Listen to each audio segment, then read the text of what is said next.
Bab 113 Aku kaya. Aku telah mengambil sepotong tulang Raja Binatang Buas. Seru kultivator itu dengan gembira. Orang-orang di sekitarnya segera bergegas untuk melihatnya. Setelah orang-orang di sampingnya melihat, dia berkata, "Itu asli. Itu adalah tulang binatang Raja Binatang Buas yang setidaknya peringkat 8. Sungguh tekanan spiritual yang mengerikan. Aku bisa merasakannya bahkan beberapa meter jauhnya. Lebih jauh. Itu hanya sebuah fragmen puci. Sebelum senyum itu bisa memudar dari pembudidaya yang mendapatkan tulang binatang itu, ia diretas menjadi 2 bagian. Orang yang menyerang mengambil tulang binatang dan berlari dengan panik. Bagaimana mungkin orang yang melihat situasi membiarkannya begitu saja? Mereka semua mengejar orang tersebut secara berurutan. Itu langsung menjadi pertempuran pahit akhirnya. Seorang martial saint independen yang lewat mengambil tulang binatang itu dan membunuh 10 orang aneh. Setelah itu, tidak ada yang berani terus memperjuangkannya. Si gemuk menggelengkan kepalanya dan menghela nafas. Betapa bodohnya seseorang untuk berteriak begitu keras kepada semua orang. Harta itu ada di tanganku. Ayo ambil itu dariku. Xiao Chen merasa menyesal bahkan sebelum dia menemukan pintu masuk ke sisa. Pembunuhan di lembah sudah begitu mengerikan. Begitu mereka memasuki sisa. Seberapa parahkah itu? Sebelum mereka bertiga berjalan lebih jauh, mereka melihat Jiklen. Mereka membongkar Raja Binatang yang baru saja mereka bunuh. Si gemuk berkata dengan takjub. Mereka benar-benar membunuh Raja Binatang Buas yang masih hidup. Klan Ji memukulnya kayak kali ini. Hanya darahnya saja yang bisa dijual jutaan. Nilai inti roh bahkan lebih tinggi. Xiao Chen tidak terlalu terkejut. Sebelum dia memasuki lembah, dia telah mengunci sense spiritual pada Jiklen. Dia telah melihat sendiri bagaimana mereka membunuh Raja Binatang Buas. Di antaranya, pedang gemilang terakhir Ji Cangkong yang merobek langit meninggalkan kesan yang sangat mendalam pada Xiao Chen. Teknik bela diri itu seharusnya sudah mencapai tingkat peringkat bumi. Mari kita ubah arah kita. Klan Jiang ada di depan. Sangat tidak nyaman bagi aku untuk mendekat. Xiao Chen memberitahu si gemuk ketika dia melihat Jiang Muheng di kerumunan di depan. Lemak itu merasa sangat disayangkan. Aku ingin tahu apakah mungkin untuk pergi dan bertukar beberapa hal dengan mereka. Tidak apa-apa, mari kita pergi. Mereka bertiga mengubah arah dan terus melangkah lebih jauh. Tiba-tiba sebuah titik cahaya cemerlang meledak di langit. Meteor yang sangat luar biasa turun. Itu mendarat dengan ledakan keras di depan mereka bertiga. Partikel debu yang tak terhitung jumlahnya ditendang. Setelah awan debu memudar, Ji Cangkong muncul di depan mereka bertiga. Rambut hitamnya yang panjang berkibar-kibar ditiup angin, dan langit berbintang yang musnah tampak tercermin di matanya. Dia menggunakan aura kuatnya untuk menekan mereka bertiga saat dia perlahan berjalan ke depan mereka. Kelompok 3 semuanya merasakan tekanan dan tidak bisa membantu tetapi mengambil langkah mundur. Mereka tampak hati-hati dan melihat Ji Cangkong tiba-tiba muncul. Wajah Ji Cangkong sehalus batu giok. Dia terlihat sangat tampan. Dia mengulurkan jarinya dan menunjuk ke arah Xiao Chen. Berkata dengan acuh tak acuh, "Kamu tetap di sini. Kalian berdua bisa pergi." Suaranya tidak keras dan dia berbicara dengan kecepatan sedang. Tidak ada jejak niat membunuh. Namun, ada kualitas dalam nadanya yang akan menyebabkan seseorang patuh. Yang tidak akan membiarkan perintah dipertanyakan. Pu. Di belakang, Jiang Muheng memimpin sekelompok Jiang Clan Martial Grandmaster. Dia berdiri di samping Ji Cangkong dan berkata, "Sepupu, tahan lemaknya juga." Jin Dabao tertawa dingin. Kerumunan hanya mendengar suara angin. Tiba-tiba, lemak itu memegang Jiang Muheng di tangannya. Semua ini terjadi dalam sekejap. Kerumunan bahkan berpikir bahwa Jiang Muheng telah melindas dirinya sendiri. Pak Jin Dabao memegangi kerah baju Jiang Muheng dengan tangan kirinya dan mengangkatnya. Kemudian dia menggunakan tangan kanannya untuk menamparkan wajahnya dengan kipas lipat emasnya. Meskipun tuan ini gemuk, itu bukan sesuatu yang bisa dikatakan siapapun. Terutama orang-orang seperti kamu. Papa. Setelah lemak mengatakan itu, dia menamparkan Jiang Muheng 2 kali dengan kejam. Pipi kanan Jiang Muheng segera membengkak. Darah keluar dari sudut mulutnya. Sangat berlemak. Biarkan aku pergi dengan cepat. Atau aku akan membuatmu hidup lebih buruk daripada mati. Aku akan... Ah, sebelum Jiang Muheng selesai berbicara, lemak itu melemparkannya ke tanah dengan keras. Kaki gemuk dan tebal menginjak wajahnya tanpa ampun beberapa kali melihat Ji Changkong telah menghentikan beberapa orang. Para pembudidaya dari samping datang bergegas. Ketika mereka melihat lemak mengendap, mereka semua merasa terkejut di hati mereka. Lemaknya membolak-balik. Sangat tirani. Dia bahkan tidak peduli dengan Ji Changkong dan menginjak-injak sepupunya di bawah kakinya. Haha. Siapa itu Jiang Muheng? Bahkan rambut Yan Qianyun di Provinsi Sihe sepenuhnya dicabut olehnya. Tidak ada yang tidak akan dia lakukan. Sepertinya rumor itu benar. Aku ingin tahu apakah Jiang Muheng akan mencabut rambutnya juga. Jika itu terjadi, itu akan sangat lucu. Kata-kata orang banyak mencapai telinga yang gemuk. Lemak itu terasa sangat tertekan.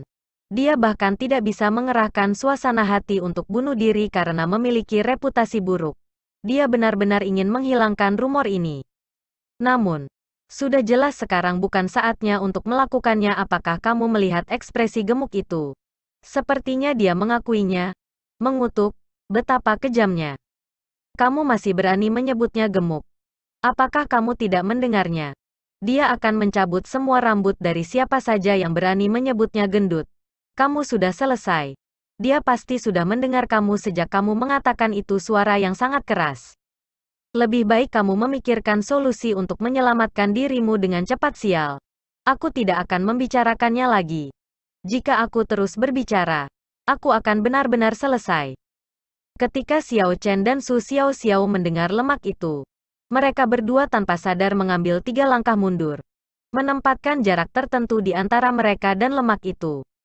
Jin Dabao memiliki ekspresi yang salah padanya. Dia tidak lagi memiliki udara tirani yang dia miliki sebelumnya. Dia berkata dengan getir, "Tidak bisakah kalian menunjukkan kesetiaan? Jin Dabao, lepaskan putraku dengan cepat. Tidak ada dendam antara kamu dan aku. Aku tidak akan meminta jalan di sisi timur kota. Dan aku juga tidak akan menyulitkanmu." Kepala klan Jiang dengan cepat bergegas mendekat dan berkata dengan suara nyaring ketika dia melihat Jin Dabao menginjak Jiang Muheng. Ketika Jiang Muheng mendengar suara Jiang Mingsun, dia sangat gelisah. Dia berjuang sementara kepalanya diinjak oleh lemak sebelum akhirnya berhasil membuka mulutnya dan mengambil napas dalam-dalam. Dia berteriak, "Ayah, selamatkan aku, lemak ini cabul." Yan Qianyun adalah... Lemak itu merasa sangat marah ketika dia mendengar kata-kata Jiang Muheng. Dia menendangnya ke udara dan menggunakan telapak tangannya sebagai pisau. Membuatnya pingsan. Jiang Mingsun merasa sangat cemas dan bergegas ke depan. Lemak itu meraih leher Jiang Muheng dan menatap Jiang Mingsun dengan kejam. Jiang Mingsun merasakan niat membunuh dalam pandangannya dan buru-buru berhenti. Ledakan, Ji Changkong, yang selama ini diam, tiba-tiba bergerak. Sosok manusia kulit hitam tiba-tiba muncul di depan lemak. Sosok itu menggunakan jari-jarinya sebagai pedang dan menusuknya ke mata Jin Dabao. Jin Dabao membuka kipas lipat emas di tangannya dan sesosok emas muncul di belakangnya. Sosok itu berpakaian seperti seorang sarjana dan memegang kipas lipat emas di tangannya juga.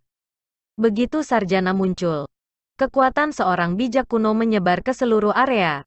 Semua pembudidaya di sekitarnya merasakan aura lurus ledakan. Sarjana itu melambaikan tangannya dengan lembut dan kipas lipat terbuka.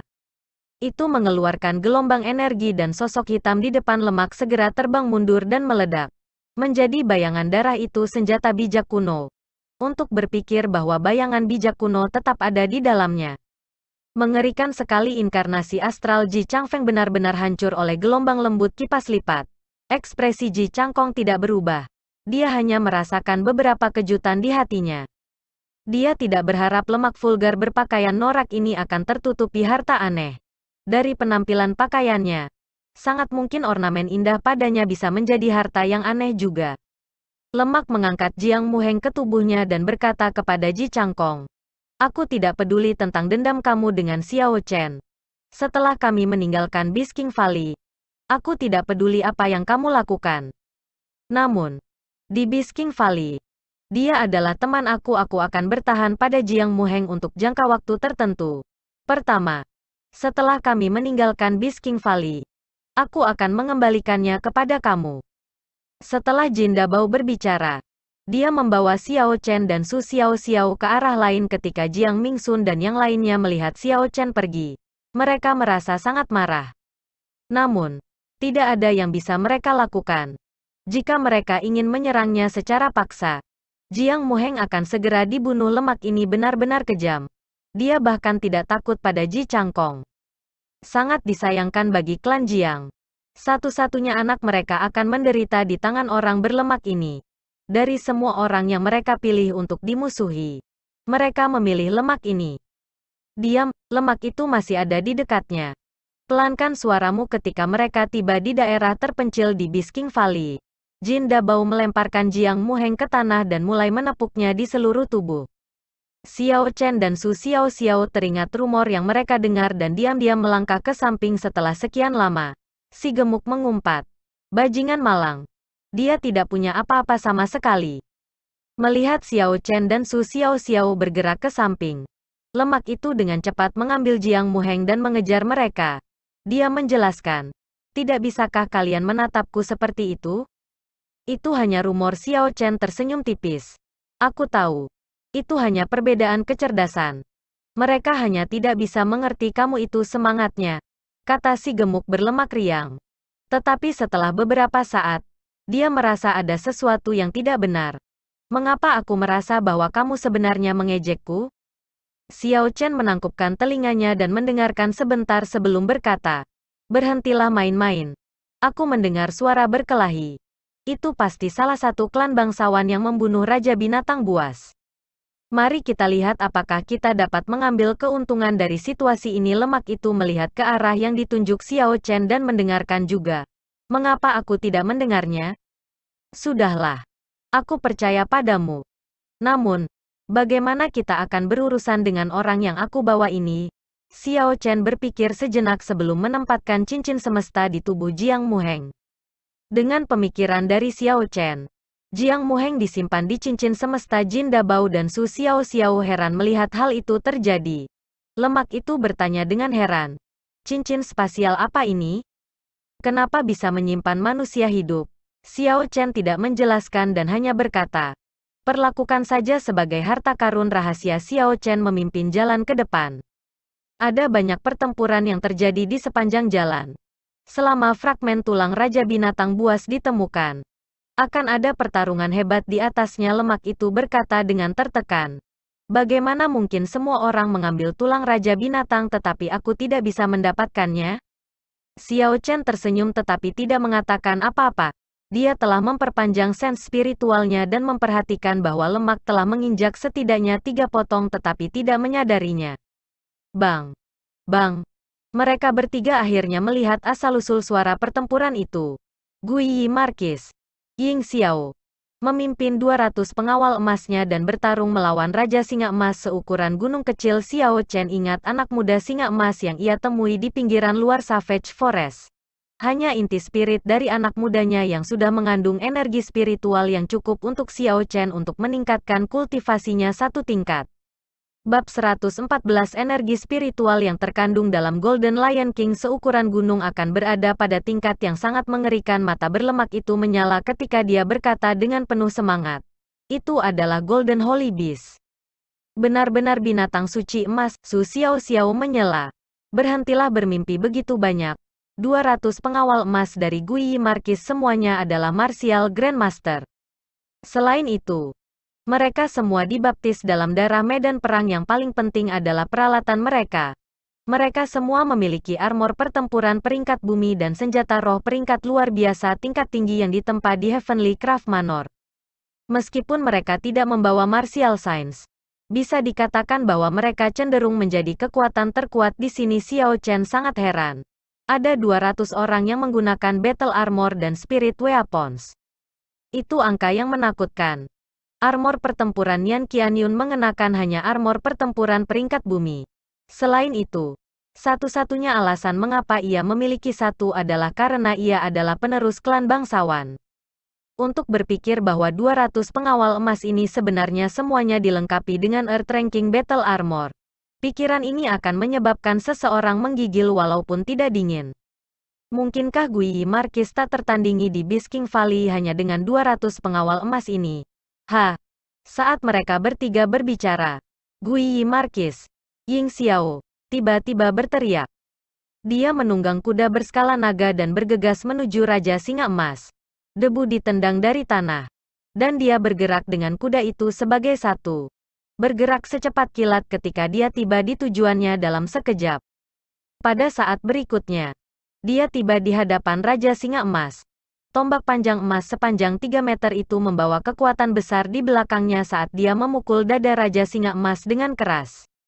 Ledakan, mereka bertiga harus melihat pemandangan yang sangat luar biasa. Guyi Markis hanya setinggi kira-kira 2 meter ketika dia menunggang kuda bersisik naga. Di depan Golden Lion King seukuran gunung. Dia tampak sangat kecil namun, ia mampu mengetuk Golden Lion King terbang kembali. Kekuatan di balik tombak itu sangat mengerikan. Betapa hebatnya kekuatan itu untuk menjatuhkan Raja Singa Emas seukuran gunung ke belakang. Bang, Raja Singa Emas mendarat dengan keras di tanah. Menghasilkan benturan keras. Tanah bergetar. Sebelum berdiri, 200 pengawal emas segera mengepungnya. Xiao Chen merasa itu disayangkan. Dia tahu bahwa di depan kekuatan absolut seperti itu, tidak akan ada peluang baginya. Dia dengan cepat membawa kelompok itu pergi dan terus melangkah lebih jauh. Sebelum dia pergi, dia merasakan tatapan seperti kilat dari Guyi Markis padanya sekali lagi setelah mereka berjalan untuk waktu yang lama. Lemak itu mengeluh. Lembah Beast King ini terlalu besar. Jika kita terus seperti ini, berapa bulan yang dibutuhkan untuk menemukan pintu masuk sisa kuno? Gemuruh. Sama seperti lemak yang mengatakan bahwa suara gemuruh terus-menerus datang dari sisi gunung di kejauhan. Tiba-tiba, angin dingin menyapu lembah. Menyebabkan semua orang merasa dingin di hati mereka. Itu pasti pembukaan kuno sisa. Itu adalah klan Duanmu. Aku melihat mereka menuju ke arah itu. Semua orang segera menghentikan apa yang mereka lakukan dan melihat ke sisi gunung di kejauhan. Guyi Markis, yang menunggang kuda sisik naga, memimpin 200 pengawal emasnya dan berlari oleh kelompok 3. Mereka benar-benar menyerah pada Raja Singa Emas yang hampir mereka taklukkan dan langsung menuju ke sisi gunung. Ekspresi semua orang tampaknya menjadi bersemangat karena mereka semua membuat langkah gila untuk sisi gunung. Mereka semua takut bahwa jika mereka satu langkah terlambat, semua harta dari sisa kuno akan diambil oleh orang lain. Xiao Chen berpikir sebentar sebelum berbalik. Ayo kita periksa Raja Singa Emas. Tidak perlu terburu-buru untuk sisa kuno. Lemak itu terkekeh. Persis seperti yang kupikirkan. Mereka bertiga kembali ke tempat di mana Raja Singa Emas berada. Mereka melihat puluhan pembudidaya yang memiliki pemikiran yang sama dengan mereka. Mereka saat ini mengelilingi Raja Singa Emas yang akan segera mati. Banyak penggarap menembaki senjata mereka di tubuh Raja Singa Emas. Dentang logam terus berdering. Kulit Raja Singa Emas seperti logam. Tidak ada satupun tanda yang tertinggal. Huci. Aliran api keemasan tiba-tiba turun dari langit. Para pembudidaya di tanah semuanya dipanggang menjadi tumpukan abu. Mereka bahkan tidak memiliki kemampuan untuk menolak. Ketika para pembudidaya yang tersisa melihat ini, mereka semua menyerah dan pergi. Xiao Chen sekarang mengerti mengapa Guyi Markis menyerah. Meskipun Raja Singa Emas ini akan mati dan gerakannya lamban, kulitnya seperti logam. Senjata biasa tidak memiliki cara untuk menyebabkan kerusakan padanya. Ketika Jin Dabao melihat situasinya, dia mengerutkan kening. Mengapa kulit orang ini begitu tebal? Bagaimana orang akan bergerak? Xiao Chen menganalisis situasinya dengan cermat. Raja Singa Emas ini tingginya sekitar 50 meter. Melihat di mana Guyi Markis menusuknya dengan tombaknya, ada luka dangkal di sana. Setetes darah emas mengalir perlahan. Su Xiao, yang selama ini diam, tiba-tiba mengatakan sesuatu. Masih ada kesempatan. Kekuatan hidupnya dengan cepat berkurang. Selain itu, ia terluka parah. Meskipun kelompok Guyi Markis tidak berhasil menembus kulitnya, kekuatan di balik roh senjata mereka telah menyusup ke tubuhnya. Xiao Chen mengeluarkan Soul Slayer Bow dari Universe Ring dan memasang Essence Light Arrow di atasnya. Dia kemudian menarik busur sampai menyerupai bulan purnama. Panah diarahkan ke luka kecil di dada Raja Singa Emas. Panah itu mengeluarkan pancaran samar. Xiao Chen bisa merasakan kekuatan mengerikan yang terkandung di dalamnya. Sebelumnya, Essence Light Arrow telah menyebabkan kerusakan pada Battle Armor berperingkat superior level mendalam. Seharusnya tidak mengecewakannya hari ini. Weng, panah cahaya esensi berdengung di udara saat ditembakkan. Setelah sekejap, ia menembus tubuh Golden Lion King, menyebabkan darah emas menyembur keluar. Ding, ding, ding. Lagu 9 kematian di Yellow Springs Su Xiao Xiao membelai sitarnya dengan ringan, memainkan melodi yang menggambarkan pasukan yang sangat kuat dan agung. Pohon-pohon dan rumput di lembah bergetar. Suara angin menderu kencang, seolah-olah pasukan yang luar biasa dengan ribuan pria dan kuda berbaris di lembah. Roh pahlawan kuno yang tak terhitung jumlahnya benar-benar muncul di belakang Su Xiao Xiao. Saat dia memainkan sitarnya, sepasukan pahlawan kuno yang menunggang kuda yang luar biasa berbaris keluar dari dunia bawah, bergegas menuju Raja Singa Emas. Xiao Chen mengeksekusi Lightning Evasion. Dia menghilang dan muncul kembali di langit, menangkap Essence Light Arrow yang dia tembakkan di tangannya. The Lunar Shadow Saber tiba-tiba muncul di tangannya. Busur listrik yang tak terhitung jumlahnya menari di atasnya. Puci, Xiao Chen dengan kejam menusuk Lunar Shadow Sabre ke dalam luka yang ditembus oleh Essence Light Arrow. Aliran darah emas segera menyembur keluar dan mendarat di wajah Xiao Chen. Listrik di Lunar Shadow Saber segera mengalir ke tubuh Raja Singa Emas. Raja Singa Emas berseru dengan rasa sakit saat seluruh tubuhnya bergetar. Sebuah kekuatan besar datang dari punggungnya dan Xiao Chen segera terlempar. Itu meludah bola besar api keemasan di Su Xiao Xiao sebelum membuat lari gila.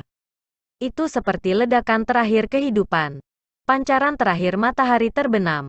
Kecepatannya sangat cepat. Lemak tiba-tiba membuka kipas lipat emas dan sosok emas muncul sekali lagi. Dia melambaikan kipas dengan kuat dan meniup api. Pasukan besar yang terdiri dari arwah para pahlawan kuno mengacungkan senjata mereka dan menusuk tubuh Raja Singa Emas. Segala sesuatu dari roh pahlawan kuno melewati itu. Raja Singa Emas diperlambat sedikit, seolah-olah kehilangan sebagian dari kekuatannya setelah semua pahlawan kuno menembus tubuh Raja Singa Emas. Itu berhenti sepenuhnya sekitar 2 meter dari Su Xiao Xiao. Su Xiao Xiao tiba-tiba berhenti memainkan kecapi. Musik samar yang bergema di lembah tiba-tiba menjadi sunyi. Bahkan angin sepertinya berhenti bertiup. Sial, sebuah not musik bernada tinggi tiba-tiba bergema dan ada embusan angin yang sangat besar. Pakaian Su Xiao Xiao dan rambut hitamnya yang halus berkibar tertiup angin. Sebuah kekuatan tak berbentuk mengetuk Raja Singa Emas terbang kembali. Descending Divine Dragon Chop. Xiao Chen memiliki gambar naga di belakangnya saat ia jatuh dari langit, menerobos udara seperti meteor. Dia memukul bagian belakang Raja Singa Emas. Ada suara keras dan tubuh Gunung Singa Emas yang berukuran seperti gunung hancur. Teriakan itu menyakitkan. Mereka bertiga bisa merasakan daya kehidupannya dengan cepat menipis. Raja Singa Emas ini yang telah mencapai akhir masa hidupnya akhirnya akan mati tepat saat mereka bertiga akan bersantai. Sesosok makhluk datang dari kejauhan seolah-olah dia adalah pedang. Gambar pedang menembus langit saat menembus ke tubuh Raja Singa Emas di mana Essence Light Arrow menusuknya sebelumnya dengan suara ledakan keras. Ledakan. Ada suara ledakan lainnya saat dia menembus keluar dari sisi lain tubuh Raja Singa Emas. Dia memegang Core Spirit emas ukuran bola basket di tangannya. Raja Singa Emas sekarang mati sebagai kenop pintu. Darah emas menyembur keluar dari luka besar seperti air mancur. Itu mengeluarkan suara ketipak derai saat jatuh di tanah lembah. Chu Chaoyun. Xiao Chen berseru kaget ketika dia melihat siapa itu. Chu Chaoyun tersenyum tipis. Energi spiritual emas yang bocor dari Core Spirit emas di tangannya mengalir keluar, membentuk pita emas. Ketika Beast Spirit yang tak terhitung jumlahnya melihat energi spiritual, mereka bergegas dengan panik. Chu Chaoyun tersenyum puas saat dia menempatkan Core Spirit emas ke dalam cincin tata ruangnya. Dia memandang Xiao Chen dan berkata, "Aku akan meminjam ini dulu dan mengembalikannya lagi di lain hari." Pedang cahaya muncul di bawah kakinya dan dia terbang ke kejauhan. Xiao Chen sangat kesal dalam hatinya. Chu Chaoyun ini terlalu hina. Setelah kami bekerja keras untuk waktu yang lama, dia mengambil bagian yang paling berharga dari Raja Singa Emas. Setelah mengatakan dia meminjamnya, dia lari begitu saja. Xiao Chen tidak merasa puas di hatinya. Dia sangat jelas tentang jumlah energi spiritual yang terkandung dalam inti roh ini. Lebih dari siapapun. Dia mengeksekusi gravity mantra untuk mengejarnya saudara Xiao. Jangan mengejarnya, Fatih Jin berteriak keluar dari tanah. Sial, Xiao Chen tidak cocok dengan Chu Chaoyun. Mengejar dia tidak menguntungkan Su Xiao Xiao sedikit pucat saat ini. Dia telah menghabiskan sejumlah besar esens dan vitalitas dengan menggunakan Song of Nine Deaths di Yellow Springs. Dia melihat ke arah yang ditinggalkan Xiao Chen dan berkata, "Kamu bisa berhenti berteriak." Chu Chaoyun tidak akan pernah menyakitinya, si gemuk berkata dengan penuh kebencian. Bajingan itu. Ini bukan pertama kalinya dia melakukan ini. Suatu hari, ketika dia jatuh ke tanganku, Chu Chaoyun tiba-tiba berhenti ketika dia tiba di sebuah dataran di lembah. Dia perlahan-lahan mendarat di tanah dan menatap Xiao Chen, yang mengejarnya. Saudaraku Xiao, aku yang salah mengambil roh inti. Aku akan membalas budi ini di masa depan. Setelah Xiao Chen mendarat, dia berkata dengan acuh tak acuh, melakukan sesukamu. Apakah kamu bahkan meminta izin padaku terlebih dahulu? Xiao Chen mengacungkan lunar shadow saber saat dia menatap Chu Chaoyun. Dia memberi Xiao Chen perasaan berbahaya. Jika Xiao Chen tidak merasa sangat marah, dia tidak akan melawan Chu Chaoyun. Chu Chaoyun tersenyum ringan. Di dunia ini, yang lemah dimakan oleh yang kuat. Yang kuat akan muncul sebagai pemenang. Xiao Chen. Karena aku sudah meminjam itu, aku tidak benar-benar membutuhkan izin kamu.